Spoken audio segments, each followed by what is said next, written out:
was riding on my rig. We both were on engine 23. At the time of the fire, early on our arrival, I was a senior officer. I made the calls as to how we were going to attack the fire, and after who was going to stretch their line, how we would fight it. And we fought it in a defensive manner originally. We did not go rushing into the dwelling. We used what we call a deck gun that's mounted on the top of the truck, on top of our engine. And we had 1,000 gallons in our water tank. And we, via the deck gun, in 1 minute, dumped 1,000 gallons into the second floor of that dwelling. And we put that fire out defensively. Then after it was out, then we went inside with hand lines to what we term mop up or overhaul. Small fires that are left in, burning in the walls or something, or in rubble in the house. So we go in there, we stir it up with our axes and our poles, and we put water on it to finish out. And that's what we call overhauling, and that's what we were doing. But the roof collapsed on us. Several reasons. The way the building was constructed, it was constructed poorly. It was a balloon construction type building where the studs go all the way from the first floor past the second floor up into the wall system of the second floor.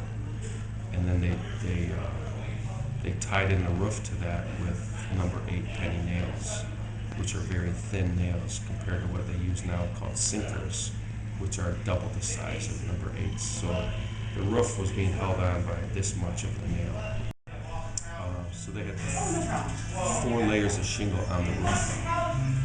And the weight of that, and the house, again, being 70, 80 years old, it was in a condition where the nails just didn't hold anymore. The wood didn't hold them tightly. And with a little bit of fire damage and the extra weight on the roof, it just collapsed in on us. So, again, I talked earlier about how things come together to save us, and that night everything came together in a negative way. That was one of the things that again, contributing factor. Now, this was not one of these just totally dilapidated houses that I saw so many pictures of that you offered, and so many houses in the neighborhood. It was not kept up, but it was not dilapidated by any means. It could have been rehabbed easily with a little bit of work.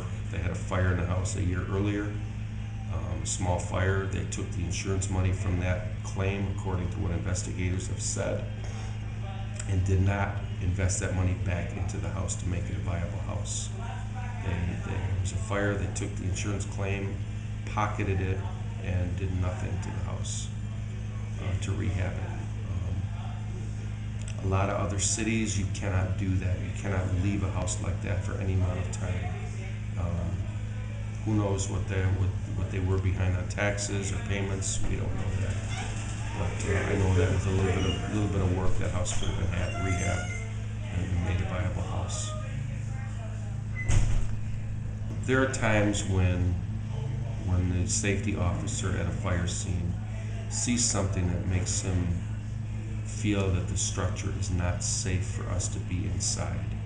And he'll have the drivers of the trucks, all of the trucks at the scene, sound their horns, 3 blasts on the horn, on their air horns. And that lets us know inside to evacuate immediately. There was no warning given because there was nothing from the outside to be seen that would let them think that this roof was going to collapse the way it did.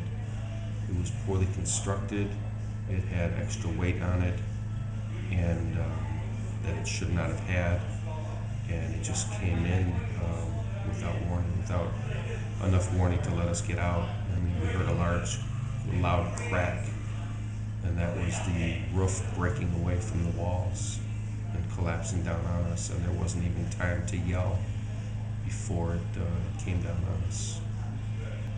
Yeah, this is one that we never would have thought would come down like that.